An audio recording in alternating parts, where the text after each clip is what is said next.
Quero convidar você a abrir a palavra do Senhor na carta de Paulo aos Efésios.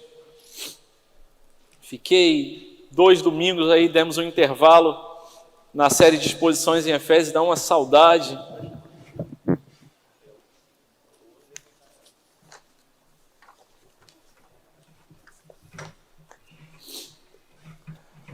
Efésios capítulo 5, nós temos feito essa exposição desde o começo do ano, ou não, desde o ano passado. E a gente está feliz por poder seguir. E eu tenho aprendido muita coisa. A gente já sabe bastante coisa, a gente estuda no seminário, mas eu tenho crescido muito e tem sido muito bom para a minha vida, espero que para a sua também. Efésios capítulo 5, nós vamos ler a partir do versículo 1. E eu quero encorajar você a ter uma Bíblia de papel. Por quê que eu insisto tanto nisso? A visão que a gente tem do texto, num texto impresso, é tão mais rica. E não tem nenhum pecado, não tem nada de errado se ler no celular, no tablet, zero estresse com isso. Mas quando a gente lê no papel, a gente consegue ter uma ideia de um texto de uma forma mais panorâmica. E tem sido tão bom essa experiência de olhar e voltar. E a gente tem usado a versão Nova Almeida atualizada.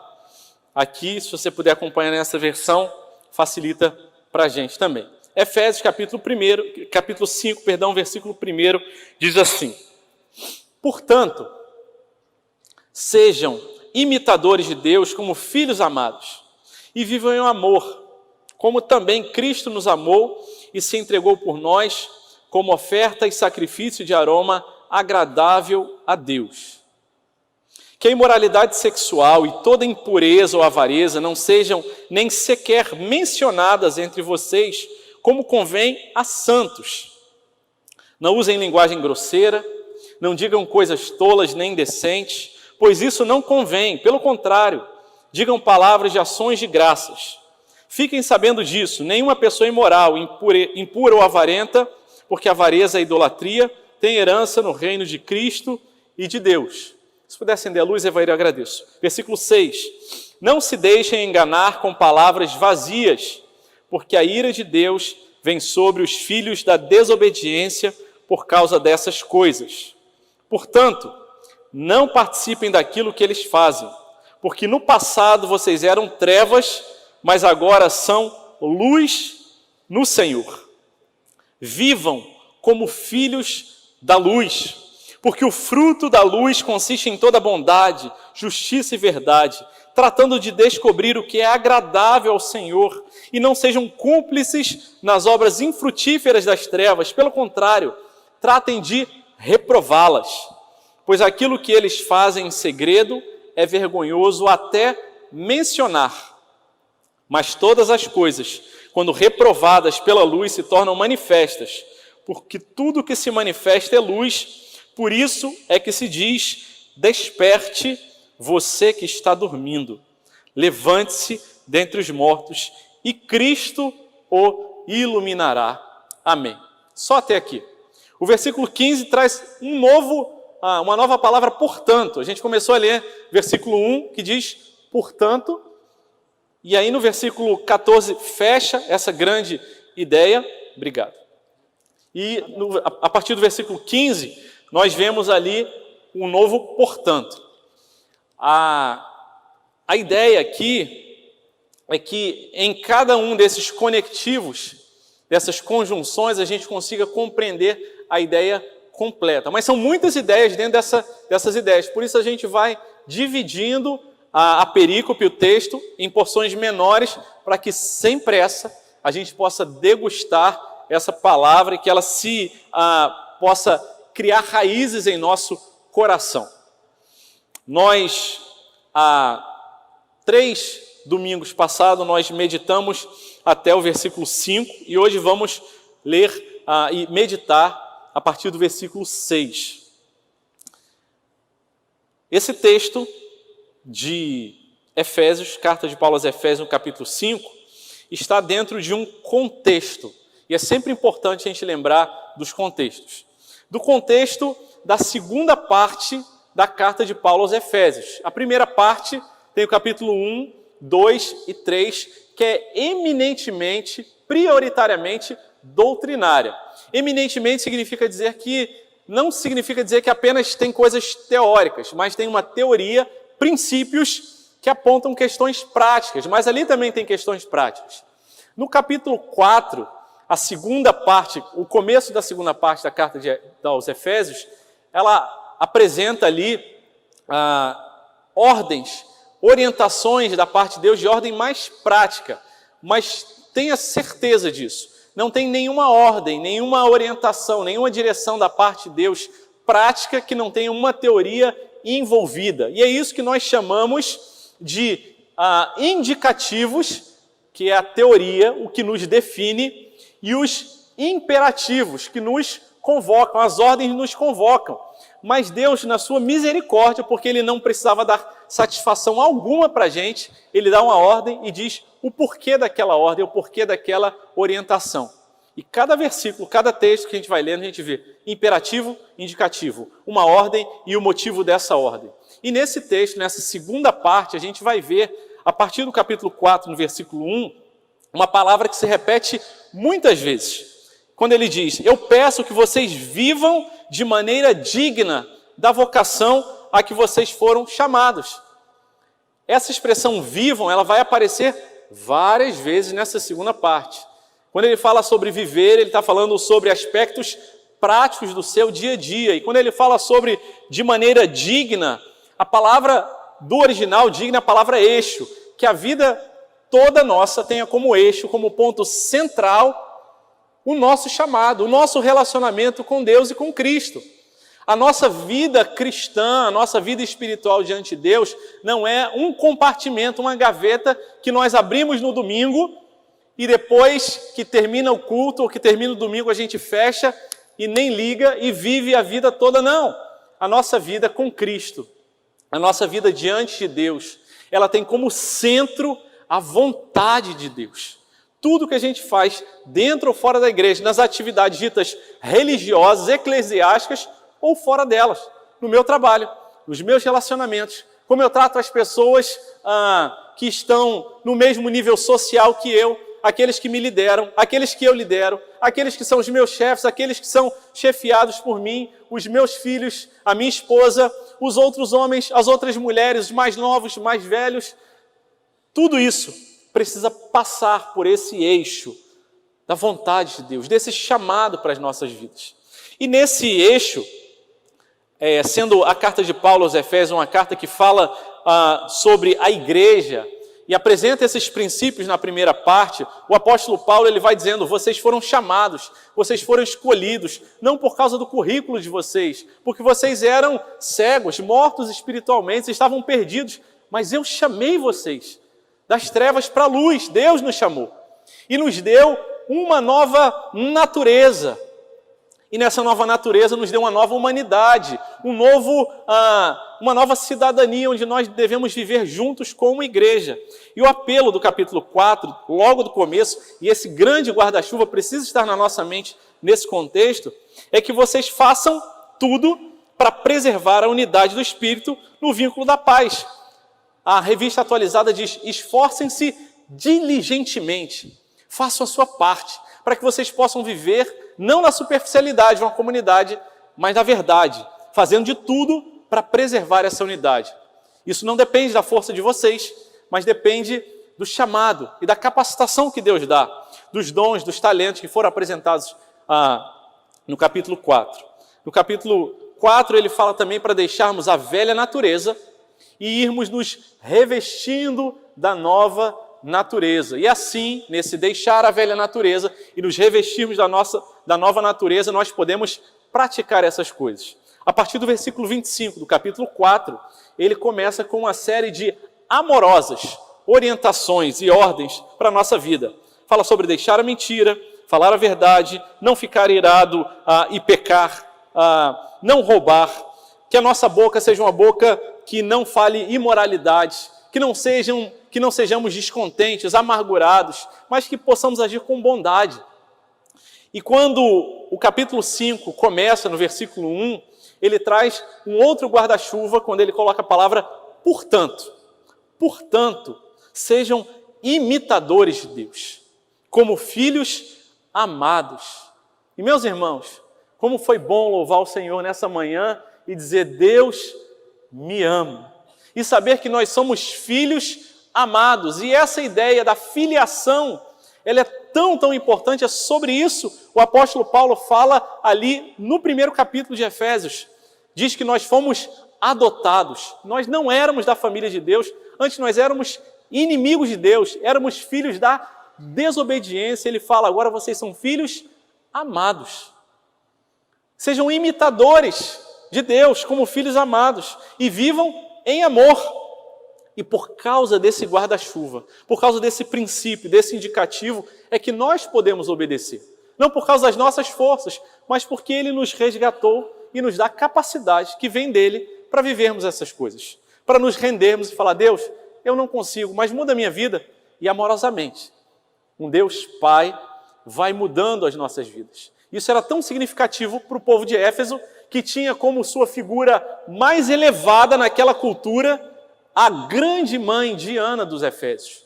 Naquele templo que era uma das maravilhas do mundo naquela época, ao redor do qual, daquele templo e daquela religiosidade, tudo rodava e funcionava. E a mãe dos Efésios era Diana. E quando a palavra de Deus chega, diz: olha, vocês são criados por Deus, Ele é o Pai de vocês, Ele os salvou, sejam imitadores desse. E essa ideia da filiação, ela vai sendo repetida. E quando nós começamos a próxima perícope, no versículo 3, ele vai falar sobre que a imoralidade sexual sequer seja mencionada, nem a avareza. E aí no versículo 6, ele começa então a nos dizer como devem viver os filhos da luz.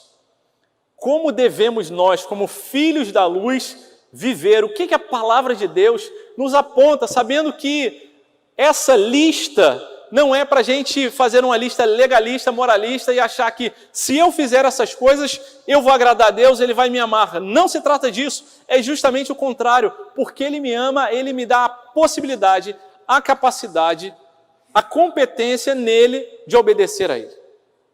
E assim podemos, pela graça dEle, viver como filhos da luz. Como filhos da luz. Em primeiro lugar, a palavra de Deus nos diz no versículo 6... não se deixem enganar com palavras vazias, porque a ira de Deus vem sobre os filhos da desobediência por causa dessas coisas. Primeiro ponto, os filhos da luz devem viver tendo cuidado com palavras vazias. Desde o versículo 25 do capítulo 4, o apóstolo Paulo vem falando sobre a linguagem, o que falar, o que não falar. O que nem sequer mencionar, nós vamos sendo alertados. E aqui no versículo 6 ele fala mais um alerta, um imperativo negativo: não se deixem enganar. Revista Atualizada diz que ninguém engane vocês. Então, quando a palavra de Deus nos apresenta um alerta, é porque naturalmente a nossa tendência, a tendência do nosso coração é cairmos nessas coisas. Se ele fala: preste atenção, não se deixem enganar com palavras vazias. E o engano apresentado aqui na palavra de Deus, esse alerta, é para que fiquemos atentos, vigilantes, porque o engano não é uma coisa que vem escancarada e dizendo para você que as coisas são ruins, mas o engano é uma armadilha, alguma coisa que está camuflada e que, se nós não tivermos atenção, tropeçaremos nela. Lá no Bosque da Freguesia, ali no bairro onde a gente mora, tem uma pista de corrida dentro, e é muito boa, é sombreada, é bom para correr, você pode correr em qualquer horário do dia, mas em determinado trecho daquela pista, é uma pista de terra, tem raízes, e aí tem um alerta: cuidado, raízes. E precisa ter cuidado mesmo, porque se eu corro rápido demais e eu não percebo, eu sou enganado por aquelas raízes, fatalmente eu cairei. Quando a palavra de Deus diz: não se enganem, as coisas que vão tentar seduzir vocês virão de uma forma bonita. Então, não se enganem. Filhos da luz, estejam atentos. Não se enganem com palavras vazias, é o que diz a palavra de Deus. Aliás, desde o capítulo 4, do versículo 17, o apóstolo Paulo já vem trazendo essa ideia de palavras e pensamentos vazios. Capítulo 4, versículo 17 diz: isso, portanto, digo e no Senhor testifico, não vivam mais como gentios, a ideia de viver, que vivem na vaidade dos seus pensamentos. Poderia ser traduzido também como no vazio, na nulidade dos seus próprios pensamentos. Esses pensamentos vazios. E atenção, cada palavra registrada na nossa Bíblia, nas Escrituras, ela não está aqui à toa, aleatória, porque o autor bíblico, vou escrever isso aqui. Cada palavra ela é inspirada por Deus e tem uma intencionalidade, um objetivo e um propósito. Quando ele fala palavras vazias e conecta com a ideia de enganar, ele está dizendo, olha, essas palavras vazias, eu quero que vocês prestem atenção, porque quando ele aponta para vazio, ele está falando sobre o conteúdo, porque a forma muitas vezes vai ser bonita, mas o miolo lá dentro vai estar vazio. Então as palavras que muitas vezes os que não obedecem a Deus, que não conhecem o Senhor nos trazem uma capa de beleza, de preocupação, afinal, você merece ser feliz. Você não pode ficar nesse sofrimento, você nasceu para ser um vencedor. Você vai ficar se martirizando com essas coisas? Olha, eu estou dizendo isso para o seu bem. As palavras vazias, elas têm uma casca bonita. Mas cuidado, as palavras vazias são ocas, elas têm um som diferente. Fiquem atentos, fiquem atentos. E quando ele vai falando ali, no versículo 25 do capítulo 4, ele diz, deixem a mentira. Ele está nos apontando o contexto bíblico, está nos dizendo o significado dessas palavras vazias. Mentira é palavra vazia, porque afinal eu disse uma mentirinha, porque eu não queria ofender. Porque eu não queria ser envergonhado, nem queria envergonhar a pessoa. Por isso eu disse uma mentirinha, palavra vazia, que vai produzir morte nas nossas vidas. Versículo 29 do capítulo 4, ele diz, não saia da boca de vocês nenhuma palavra suja, apodrecida, vazia, que vai trazer morte para vocês. Capítulo 5, versículo 3, ele diz que a imoralidade sexual, impureza, avareza, nem sequer sejam mencionadas. Imoralidade sexual, linguajar imoral é palavra vazia. Não se enganem com essas coisas, porque desde o começo da criação, as palavras que trouxeram perdição à queda foram palavras vazias. Quando Satanás chega para Adão e Eva, e ele como enganador, ele fala, olha, será que é verdade isso mesmo que Deus disse? Ele começa a semear palavras vazias, dúvidas, que vão trazer morte e queda e consequências tão terríveis para as nossas vidas. E ele fala, será que é verdade mesmo que Deus falou? Que vocês não podem comer de nenhuma árvore do jardim? Deus não tinha falado nada disso. Deus tinha falado, vocês podem comer de todas, só de uma que não podia. E as palavras começaram a ser torcidas com palavras vazias que traziam morte. Porque a palavra, quando é uma palavra de acordo com a vontade de Deus, ela traz vida. Quando Deus fez o mundo e a terra era sem forma e vazia, o caos foi organizado e a vida criada pela palavra cheia de vida, plena de vida do nosso Deus. Por isso, não se enganem com palavras vazias. Não se deixem enganar pelas palavras que os outros falam para a gente e às vezes palavras que o nosso próprio coração diz para a gente. Que a gente não pode ser perdoado, que a gente não tem jeito mesmo e que é melhor eu experimentar todas as coisas da vida sem freio, sem consequências, sem lei, achando que assim a gente vai encontrar satisfação. Não encontraremos. São palavras vazias. A palavra de Deus segue dizendo nesse mesmo versículo o porquê. Ele diz o indicativo, ele diz o imperativo, não se deixe enganar. Ele diz por quê? Porque a ira de Deus vem sobre os filhos da desobediência por causa dessas coisas. A ideia de filiação é mais uma vez apontada aqui. Que vocês não se deixem enganar, que vocês não enganem com palavras vazias, palavras que estão fora da vontade, desarmonizados com a vontade de Deus. Por quê? O motivo é porque a ira de Deus vem sobre os filhos da desobediência por causa dessas palavras vazias, dessas coisas. E meus irmãos, eis aqui um tão precioso e santo ensinamento da palavra de Deus. A ira de Deus. A ira de Deus vem sobre toda a impiedade. Um Deus santo é um Deus que diante do pecado, a ira de Deus se levanta. E meus irmãos, nós temos ouvido a cada dia mais e mais homens que serviam a Deus, chegando a conclusões fora da palavra de Deus, dizendo, olha, não existe esse negócio de pecado, nem de ira de Deus, não. Deus não é um Deus melindroso, Deus não é um Deus caprichoso que fica ali com a listinha, vendo se você pecou ou não. Fique à vontade, goze livremente, sem barreiras, sem limite. E meus irmãos, que falacioso, que palavra vazia esse ensinamento a um Deus que é sim um Deus irado. Só que nós, quando ouvimos a respeito de um Deus irado, nós olhamos a respeito da nossa própria ideia, o nosso conceito a respeito do que é ira. Porque a nossa ira, e fomos alertados sobre isso no capítulo 4, irai-vos e não pequeis, porque a nossa ira ela é contaminada pelo pecado. E quando nós nos iramos com injustiça com os outros ou com nós mesmos, nós nos iramos de forma desmedida. Mas a ira de Deus ela é uma ira santa. E é a graça de Deus que encharca essa ira. Pastor, como é que a ira e a graça estão juntos? É exatamente isso. Porque Deus é um Deus gracioso, Ele se revela a gente e fala, eu sou um Deus que tem uma ira santa. Porque o pecado é uma coisa séria. E se a gente fica assustado com esse conceito teológico da ira de Deus, é porque nós ignoramos a nossa natureza de pecadores. Porque o pecado ofende a glória de Deus. E por isso ele fica irado. E sim, isso precisa pesar.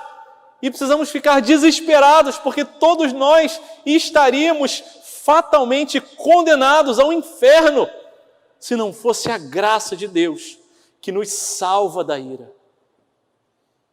Nós somos salvos por causa dessa graça, mas a ira é real. Aliás, se não houvesse a ira de Deus, se não houvesse o juízo de Deus, o pecado não teria sido punido e nós já teríamos deixado de existir, porque Deus aplica a sua ira, mas Ele retém por causa da sua graça a sua ira, mas a ira de Deus é real. E precisa confrontar o nosso coração e a nossa vida. E nós não podemos andar e viver como filhos da luz, como se a gente não precisasse dar conta de nada. Precisamos dar conta das nossas palavras, dos nossos atos. Porque é sobre os filhos da desobediência é que vem a ira de Deus. Não se engane, não se deixe enganar. Existem apenas dois tipos de filho.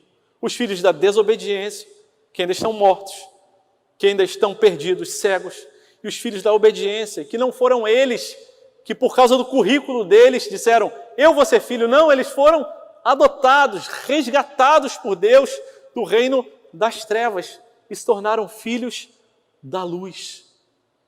E Deus nos convida nessa manhã a olhar para o nosso coração, para o nosso linguajar, para as nossas vozes, e falar, Deus, eu tenho me deixado enganar por palavras vazias. Eu tenho sido aquele que leva palavras vazias para frente, quando presume, chega à conclusão a respeito de uma pessoa, e em vez de chegar para essa pessoa e conversar com ela, e com verdade, com graça, com amor, tentar resolver, ou eu sou aquele que leva uma situação para frente, com uma palavra que tem uma casca tão bonita e que diz, estou compartilhando com você, mas é para orar. Que lindo! É nada, sem vergonha, palavra vazia, porque a palavra, olha, mas não comenta com ninguém, a palavra vai para o outro e vai se espalhando, e quando chega na primeira pessoa, a palavra que chega é, todo mundo está dizendo. Não é nada de todo mundo, mas a pessoa fica angustiada com aquilo. Não é triste quando a gente escuta assim? Todo mundo está falando isso de você. Aí você pergunta, todo mundo quem? Não, as pessoas estão falando. Palavra vazia. Que Deus nos dê graça para que não nos deixemos enganar, guardemos o nosso coração e nós mesmos não sejamos aqueles que vamos proferir essas palavras vazias. Nem que nos deixemos enganar pelas de fora e que nem o nosso coração e nossa mente queiram nos enganar com essas palavras vazias. Mas a palavra de Deus, ela segue nos dizendo sobre como viver como filhos da luz. Versículo 7 diz: portanto, não participem daquilo que eles fazem. Imperativo. Não participem. Indicativo. Por quê? Porque no passado vocês eram trevas, mas agora são luz no Senhor. Será que a gente consegue acompanhar a gradação e o aprofundamento da coisa? Primeiro ele falou sobre as palavras. Não se deixe enganar por palavras vazias. Agora ele aprofunda, não só nas palavras, porque às vezes as palavras são vazias e o compromisso com aquilo que se fala nem sempre combina, está articulado e associado com as palavras. Mas quando ele fala não participem, ele está dizendo não apliquem, não vivam, não participam daquilo que eles fazem. Eles quem? Os filhos da desobediência. Por quê? Porque no passado, mas não mais no presente, vocês eram trevas, mas agora vocês são luz. Por isso, não participem das obras das trevas. Como devem viver os filhos da luz? Com cuidado, para não se associarem com as obras das trevas. Meus irmãos, talvez quando a gente escuta uma palavra dessa, a tendência natural, pelo menos a minha, talvez a sua também não pastor, eu não vou andar com essas pessoas, eu não vou frequentar determinados ambientes. E que bom, que bom. Esse é um grande e importante começo. Mas a palavra de Deus, ela fala sobre nós não apenas participarmos, mas que a nossa intenção seja purificada com Deus, por Deus. Que a gente não participe e que o nosso coração seja de tal forma purificado, renovado, restaurado por Deus, que a gente fale: Deus, eu preciso ser luz para essas pessoas. A expressão que é trazida no original, ela diz que vocês não sejam parceiros, que vocês não se associem e andem no mesmo passo, no mesmo caminho. O Salmo 1, ele também traz essa gradação, assim como o apóstolo Paulo trouxe aqui: não se deixem enganar por palavras e nem participem das ações. Salmo 1 diz: bem-aventurado aquele que não anda no conselho dos ímpios, não chega ali por perto, não se detém e ele fica mais perto ali, mais estacionado, no caminho dos pecadores e nem se assenta na roda dos escarnecedores e se torna parceiro deles. O que a palavra de Deus está nos alertando é que a gente não seja parceiro das obras das trevas. Os filhos da luz não entram em esquema, em suborno, não caminham e não dançam no mesmo ritmo daqueles que não conhecem ao Senhor, porque as palavras que vêm são vazias e as práticas muitas vezes trazem uma justificativa de uma coisa boa que vai trazer um benefício para você. E traz. Não, olha, todo mundo está fazendo. O que custa? Não vai prejudicar ninguém. E fato é que o certo é certo. Mesmo que ninguém esteja fazendo. Faça o certo. E o errado é errado. Mesmo que todo mundo estiver fazendo, os filhos da luz são aqueles que se diferenciam dos outros. Que não entram em esquemas, conchavos, que não caminham na mesma passada. No contexto daqui da carta aos Efésios, nós vemos as coisas práticas que o apóstolo Paulo apresenta. No versículo 28 do capítulo 4, ele diz: aquele que roubava, não roube mais, mas trabalhe para ajudar os outros. Que você não se beneficie dos outros. Todo mundo faz, eu vou fazer também. Não. Não saia da boca de vocês nenhuma palavra suja, não entristeça o Espírito Santo, que não haja no meio de vocês indignação, ira, blasfêmia. Todo mundo está irado, eu vou ser irado também. Não, é a gente que traz conosco a paz. Porque Jesus é esse, maravilhoso Jesus, que quando a doença está presente, quando o leproso vinha para encostar, se aproximar das pessoas, Os relatos dizem da palavra de Deus que as pessoas fugiam dele. Mas quando ele se aproximava de Jesus, em vez do leproso passar a doença para Jesus, é Jesus que passava virtude, graça e cura para ele. Esses são os filhos da luz, chamados para fazer diferença e não para se associar com os filhos da desobediência. Efésios capítulo 5, versículo 3, no contexto desse texto, ele diz que a imoralidade sexual e impureza sequer sejam mencionadas, que não usem linguagem grosseiras, indecentes, e que essas coisas tão pouco sejam praticadas.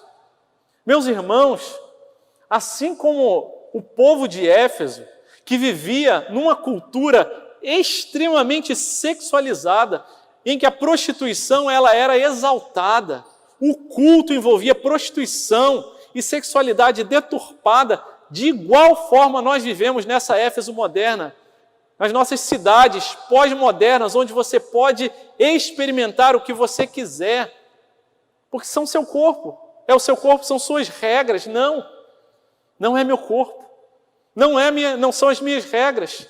Há um Deus amoroso que me dá limites, que diz, olha, caminhem da forma como eu ensinei para vocês.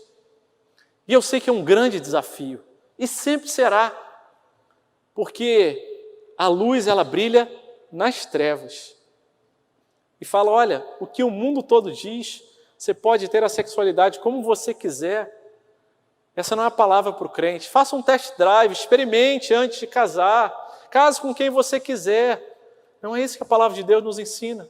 Mas ela diz que a gente não se associe com os filhos da desobediência, com os filhos das trevas, porque nós somos da luz, por causa dele, Jesus, que é a luz do mundo.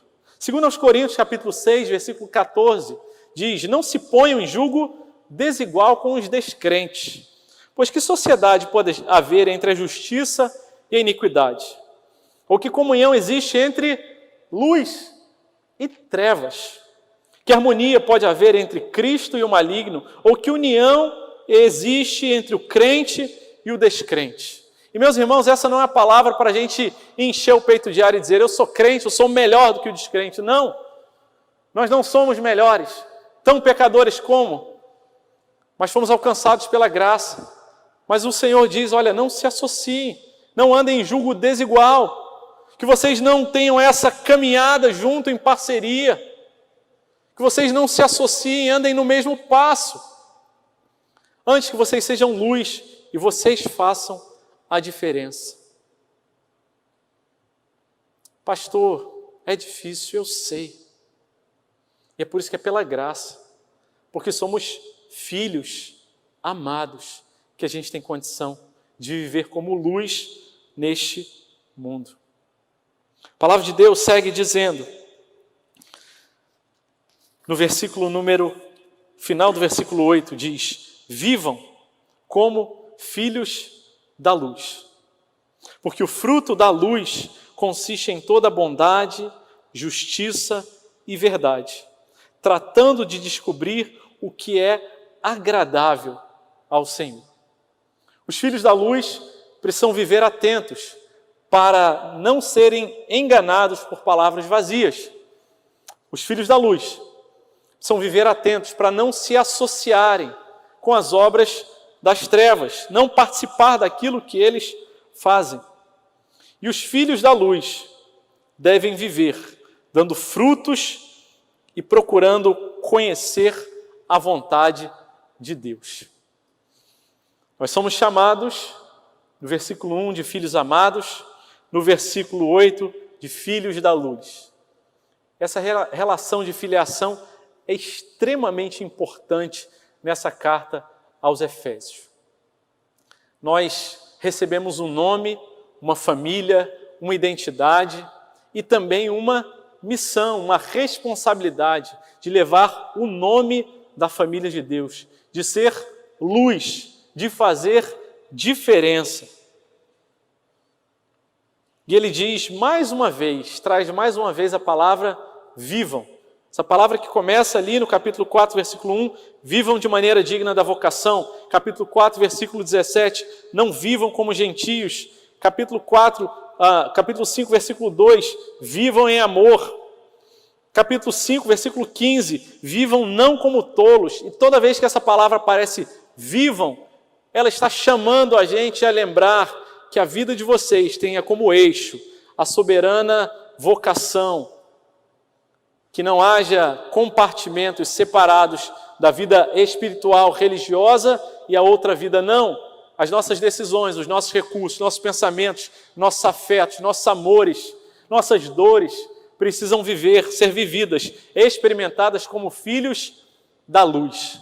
E enquanto orava e pensava sobre essa ideia de filhos da luz, me lembrei das viagens que fazíamos lá em São Gabriel da Cachoeira. A gente saía da cidade de São Gabriel e fazia uma viagem de 200 quilômetros até a aldeia. E era uma viagem que demorava, quando ia rápido assim, 6 horas. Quando tudo dava certo na voadeira. E a gente procurava, por isso, sair cedo para que a gente fizesse todo o trajeto de dia, com a luz do sol, visto que é um rio que tem muitas pedras, então é perigoso.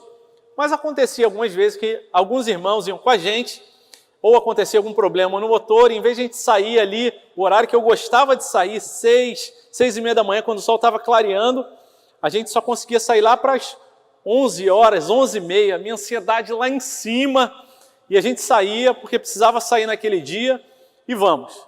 Acontece que se a gente fizer um cálculo, a gente sai 11h30, meio-dia, quando você vai mais carregado, deu carona para alguém, a viagem de 6 horas se transforma numa viagem de 7, 8, 9 horas. O que significa dizer que quando a viagem estiver terminando, para chegar na aldeia, o sol já vai estar se pondo, e às vezes a lua sai e ilumina com uma certa qualidade o rio, mas às vezes a lua não sai e a gente navega no escuro mesmo. Na ponta da voadeira a gente coloca uma lanterninha. Não é para que a gente ilumine, porque não ilumina nada.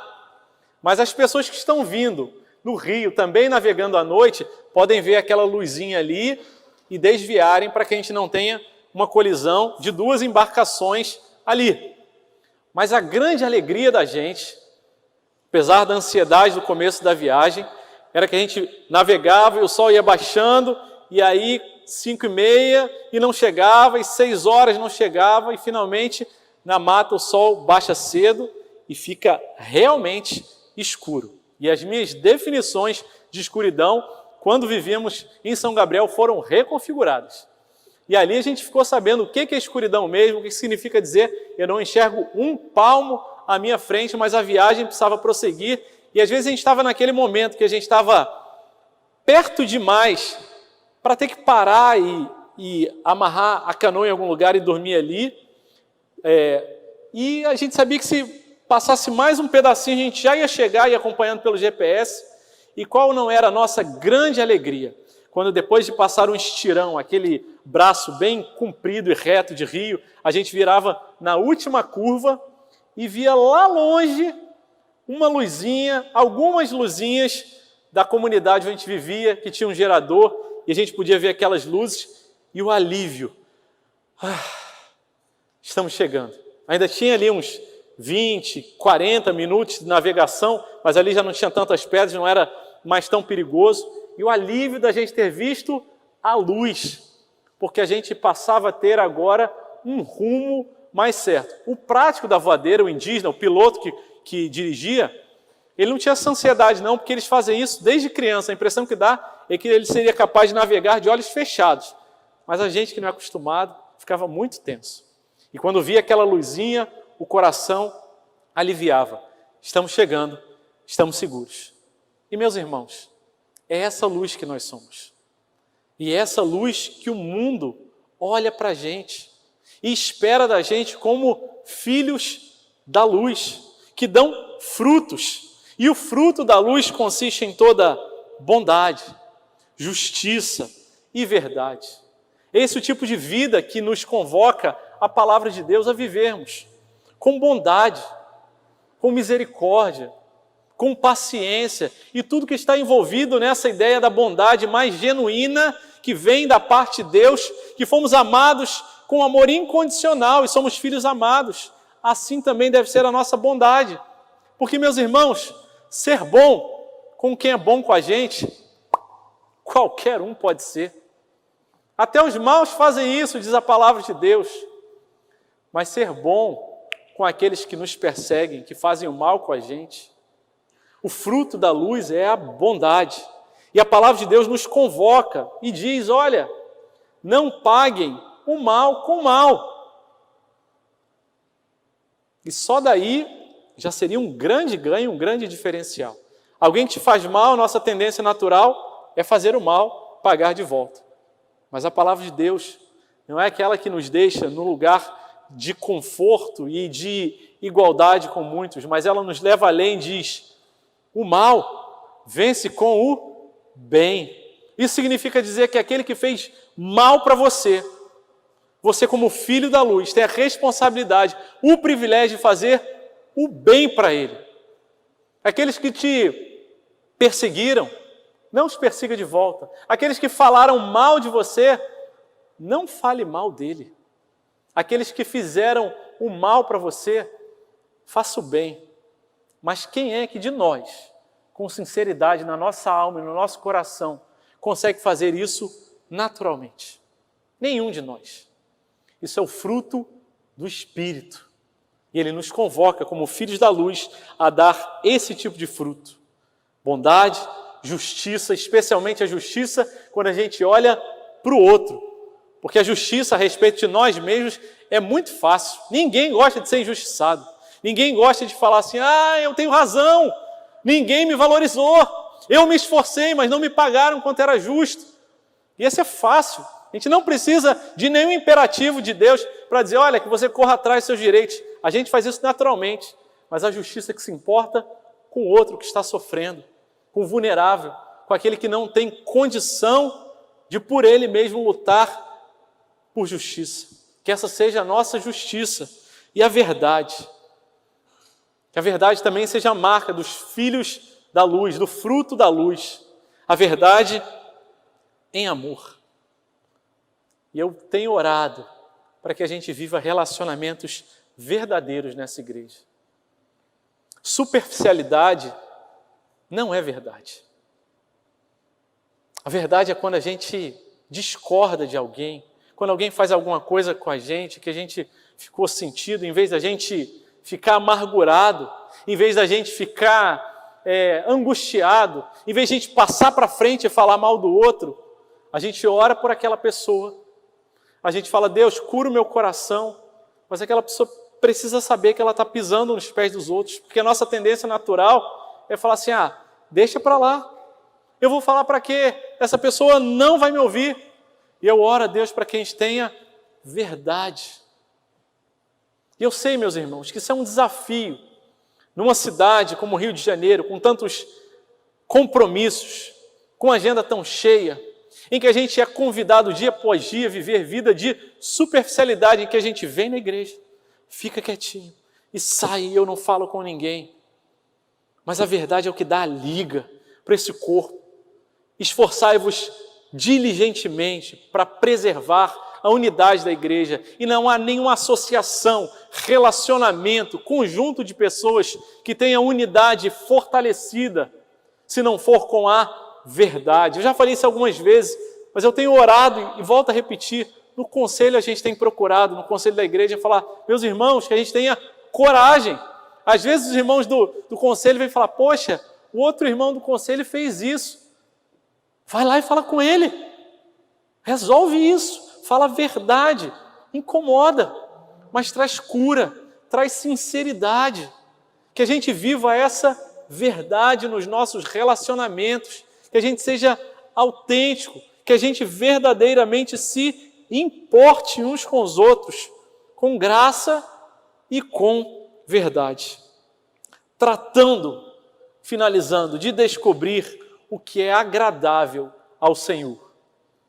E é sobre isso que essa mensagem diz. Esse é o grande indicativo.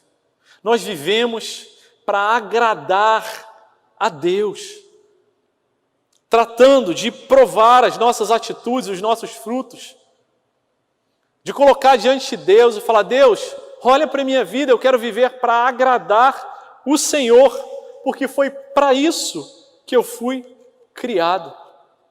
Essa ideia de agradar a Deus, se compreendida erroneamente, nós podemos correr o risco de ouvir a interpretação de: poxa, que Deus melindroso, caprichoso esse, que precisa toda hora de alguém agradando a Ele. Não se trata disso. Deus não precisa de nada, nem de ninguém.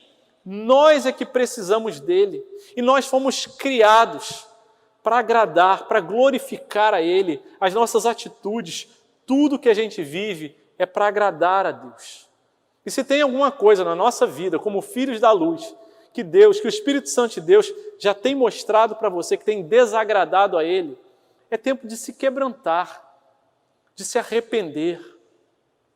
É tempo de falar: Senhor, tem misericórdia da minha vida. Porque enquanto a gente não viver com essa ideia, esse ensinamento claro na nossa mente, no nosso coração, que a gente foi criado para a glória de Deus, para agradar a Ele, sempre viveremos insatisfeitos, angustiados, com um vazio de palavras vazias que não dão conta de satisfazer a nossa alma. Mas quando a gente vive isso, e vive para agradar a Deus, e como filhos amados, a gente tem a alegria de agradar o nosso Pai, o nosso coração é plenamente cheio, transbordado, e a luz que é em nós brilha na escuridão, e aqueles que olham para a gente falam: você vive e tem atravessado tantas dificuldades, mas por que você tem essa paz? Porque eu vivo para agradar o meu Deus. E tem dias bons, fartura, saúde, mas tem dias tão difíceis, doença, carestia, injustiça, perseguição, ansiedade, mas em todos esses dias eu tenho a certeza e a convicção do propósito da minha vida, viver para agradar a Deus. Esses dias eu estava no carro com o Samuel, e aí ele estava compartilhando uns sentimentos da infância dele, e ele falou: pai, quando eu era criança, eu assistia os desenhos animados, às vezes passava a tarde assistindo desenho, mas eu tinha uma angústia no coração, pai, eu não sei o que era. Eu achava legal até, mas parecia que tinha um vazio no meu coração. E ele tinha o sentimento, mas não entendia o sentimento. E às vezes a nossa vida é ainda uma vida imatura espiritualmente, a gente tem essa angústia, mas não sabe por quê. E pela graça de Deus, o Senhor alcançou o meu filho, e ele conheceu a palavra de Deus, e ele fala assim: pai, agora eu entendo o porquê daquela angústia, porque não tem desenho nenhum, não tem divertimento nenhum que vai encher meu coração, só viver para agradar a Deus. Não tem amor nesse mundo que vai encher o seu coração. Não tem nada, nenhum amor, nenhum relacionamento, nenhuma realização, mas somente viver para agradar a Deus. Isso nos deixará plenos. Esses dias, e coitada, minha família hoje está toda no púlpito. Esses dias a Marcele tem andado com o coração angustiada. A gente voltou do campo missionário, de uma realidade de muitos anos, morando numa cidade pequena, e vem para o Rio de Janeiro, e relacionamentos novos e tal. E diz que o coração dela fica apertado, e chora, e fica angustiada. E várias vezes eu cheguei para ela: amor, está tudo bem e tal, etc., mas faz parte da nossa natureza humana. E ela, num dia de crise ali: poxa, eu já sou crente há tanto tempo, como é que eu não consigo me satisfazer em Deus e tal? E cada vez que eu vejo Marcele chorando, eu vou lá, abraço e falo: meu amor, eu amo você e tal. Mas toda vez que eu amava, que eu falava com ela: eu te amo, parecia que não adiantava nada. E um dia, orando por ela, essa semana, e eu falei assim: Deus, ajuda a minha esposa, ela está angustiada, ela sabe que ela vive para agradar o Senhor, mas o coração está angustiado. E eu levantei daquele momento de oração, aí falei com ela assim: Marcele, eu não amo você como você precisa ser amada. O meu amor pode ser o mais puro, mas eu tenho a maior intensidade, mas o meu amor nunca vai ser suficiente para satisfazer o coração da minha esposa. Nunca. Somente o amor de Deus. Foi um dia ruim, uma nuvem que passou e graças a Deus ela está melhor, podem ficar tranquilos. Mas Deus falou muito ao meu coração nessa semana. Não tem amor nenhum nesse mundo. Nem de mãe, nem de pai, nem de filho, nem de relacionamento, esposa, marido. Nenhum amor nesse mundo que possa encher o nosso coração, que possa fazer o nosso coração ser satisfeito. Só o amor do Senhor para a gente. Por isso Ele nos chama a viver uma vida para agradar a Deus. E como fazer isso? Eu gosto sempre de relembrar, e tenho fechado muitas pregações com os versículos de Romanos, capítulo 12, versículo 1. Portanto, meus irmãos, pelas misericórdias de Deus, eu rogo, eu peço, que ofereçam seu corpo como sacrifício vivo. Os sacrifícios eram mortos, mas o nosso sacrifício é vivo, da nossa vida, do nosso dia a dia, dos nossos relacionamentos, sentimentos, investimentos, recursos, como sacrifício vivo, santo, separado e agradável a Deus, que agrada a Deus. Esse é o culto racional de vocês. E não vivam conforme os padrões desse mundo, conforme as palavras vazias, conforme as obras dos filhos da desobediência. Mas como viver isso? Mas deixem que Deus os transforme pela renovação da vossa mente. Ele está dizendo, abaixe as suas armas, as suas justificativas, as suas explicações, e só se rende. Fala, Deus, a responsabilidade, a culpa é minha, mas eu me rendo. Eu quero deixar que o Senhor renove a nossa mente, para que assim, segue o versículo dizendo, vocês possam experimentar qual é a boa, agradável e perfeita vontade de Deus. Que Deus nos abençoe e como filhos da luz, possamos viver para agradar o nosso Pai. Quero convidar você a fechar os seus olhos, a abaixar a sua cabeça e orar silenciosamente ao Senhor nessa manhã, pedindo que o Espírito Santo te sonde, possa aplicar na terra do nosso coração essa palavra.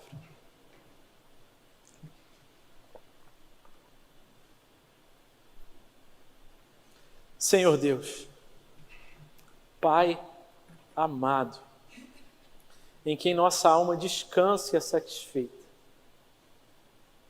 Obrigado porque o Senhor nos alcançou, nos adotou, nos deu vida, e o Senhor nos tem dado graça, Pai, para vivermos nesse caminho da santificação, santificando nossas palavras, nossos atos, vivendo o propósito do Senhor nas nossas vidas, Pai. Senhor, tem misericórdia de nós se temos nos deixado enganar por palavras, pensamentos, ideologias, raciocínios vazios, Deus. Tem misericórdia se temos nos associado com as obras dos filhos da desobediência, sobre as quais vem a Tua ira, Deus. Tem misericórdia, Senhor. Se no dia de hoje precisamos tomar uma decisão de abandonar essas coisas, dá-nos graça, Pai, em nome de Jesus. Ajuda-nos, Senhor, a nos rendermos, baixarmos nossas armas. Nossa vida com o Senhor não é um compartimento, não é uma área da nossa vida que a gente tira do bolso e usa e depois guarda, não. O Senhor é tudo para a gente, tudo que nós precisamos é o Senhor. Nós amamos a nossa família, a nossa casa, a nossa igreja aqui, o convívio com os irmãos. Mas acima de todas essas coisas, nós amamos o Senhor e precisamos de Ti acima de todas as coisas. Ajuda-nos, Senhor, a sairmos daqui com a firme convicção de que fomos alcançados e somos filhos amados, filhos da luz, e temos a alegria de brilhar nesse mundo de trevas e dar direção, segurança àqueles que estão angustiados, que vivem nas trevas. Deus, ajuda-nos, Senhor, a viver para agradar o Senhor, a provar os nossos atos, testar aquilo que a gente vive e aquilo que está errado, Pai, a gente possa mudar. Queremos enxergar a Tua verdade, queremos o Teu plano para a nossa vida, Senhor. Cumpre em nós, assim nós oramos, agradecidos e em Ti confiados. Em nome de Jesus. Amém e amém.